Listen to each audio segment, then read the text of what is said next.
आज दिल्ली के एक बहुत बड़े अस्पताल की पोल खोलता हूँ। आज जो हमारे साथ वहाँ हुआ वो सुनकर आपके रोंगटे खड़े हो जाएंगे। दरअसल सुबह ऑफिस में एक कलीग को चेस्ट में बड़ा तेज पेन फील होने लगा, तो हमको लगा कि उनको तुरंत हॉस्पिटल ले जाना चाहिए और फिर हमने उनको डिसाइड किया कि इनको ले चलते हैं XYZ हॉस्पिटल। हॉस्पिटल का नाम इसलिए नहीं बता रहा हूँ कि इसको लेकर फिर पॉलिटिक्स शुरू हो जाएगी। तो हम उनको चेस्ट पेन के साथ हॉस्पिटल के इमरजेंसी वार्ड में लेकर पहुंचे। अब ध्यान दीजिएगा कि जो सीन मैं आपको बता रहा हूँ वो इमरजेंसी वार्ड के अंदर का है। हमको शक था कि कहीं उन्हें हार्ट अटैक ना हुआ हो, तो जैसे ही हमने वार्ड में एंटर किया तो वहाँ काफी भीड़ भाड़ थी। वहाँ गले में स्टेथोस्कोप लगाए एक डॉक्टर को हमने पूछा कि मैम इनके चेस्ट में बहुत पेन हो रहा है। अब हमको लगा कि इतनी बड़ी बात हमने डॉक्टर को बता दी, अब डॉक्टर जुड़ जाएंगे काम पर। लेकिन उन मैडम ने वार्ड में चारों तरफ देखा और मुझे कहा कि जहां भी कहीं खाली बेड दिख रहा है वहां पहले तो इनको लेटा दो और फिर बाहर जाकर आप ECG का पर्चा बनवा लाओ। तो मैं फटाफट ECG का कार्ड बनाने के लिए बाहर गया। अब वो ECG का पर्चा लेके मैं अंदर उस डॉक्टर को ढूंढने गया तो पता लगा कि पेशेंट ही नहीं मिल रहे। फिर बहुत ढूंढने के बाद मुझे पता लगा कि इस वार्ड में एक बैक साइड भी है, तो वो वहां पर एक बेड पे लेटे हैं। तो वो ECG का पर्चा मैंने एक दूसरे डॉक्टर को दिखाया जो वहां थे, तो उन्होंने बोला कि जाओ वापस फ्रंट साइड में जाओ और वहां जिन डॉक्टर से आपने बात की थी उनसे बोलो कि ECG करवाएं। उस टाइम जो पेशेंट थे उनसे मैं बात नहीं कर पा रहा था, वो लेटे हुए थे।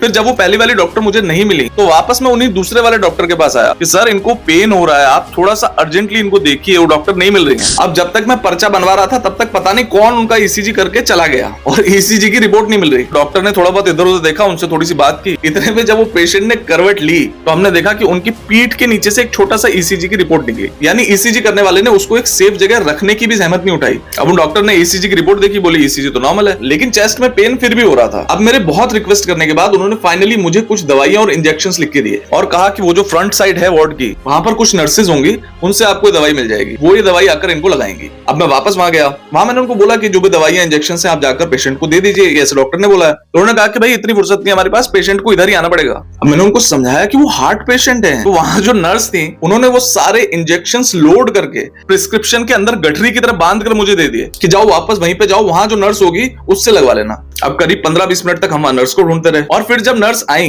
तो उन्होंने सबसे पहले मुझसे डिमांड की कि ये जो ड्रिप लगाने वाला स्टैंड होता है ढूंढ के लाओ कहीं से। मैंने कहा वो आपके पास नहीं है? बोले नहीं, यहाँ तो कहीं नहीं दिख रहा, तुम चक्कर लगाओ पूरे वार्ड के और कहीं दिख जाए तो उठा लाओ। चलिए ये काम भी मैंने किया। इसके बाद मैंने वापस डॉक्टर को खोज निकाला और उनको पूछा कि सर इनको एक्चुअली हुआ क्या है ये तो बता दो, करीब 1-1.5 घंटे से हम लोग यहीं पर हैं। तो उन्होंने बोला कि हमको अभी कुछ समझ नहीं आ रहा है, आप एक काम करो फर्स्ट फ्लोर पे एक्सरे करा के उसके बाद इनको थर्ड फ्लोर पे दिखाने के लिए ले जाओ और ऐसा करना स्ट्रेचर पे ले जाना। तो वहां का जो स्टाफ था मैंने उसको पूछा कि भाई स्ट्रेचर पे कौन लेके जाएगा? तो बोले कि वो जो फ्रंट साइड है ना वहां पर एक वार्ड बॉय खड़ा होगा, उससे स्ट्रेचर ले लेना। तो मैंने पूछा कि स्ट्रेचर पर लेके कौन जाएगा, क्योंकि अमूमन 1 से 2 बंदे लगते हैं स्ट्रेचर पे ले जाने के लिए। तो बोले कि वो आपका काम है, स्ट्रेचर पर लेके आपको जाना है। ये इमरजेंसी वार्ड है हॉस्पिटल का। इस सब के बाद हमारे कलीग ने, हमारे पेशेंट ने खुद कहा यहाँ से एक्सरे कराते हैं और निकलते हैं। मैं दावे के साथ कह सकता हूँ कि अगर इस सिचुएशन में किसी बंदे को सच में हार्ट अटैक हुआ हो तो वो इस हॉस्पिटल के इमरजेंसी वार्ड से आज तो जिंदा बच के बाहर नहीं जाता।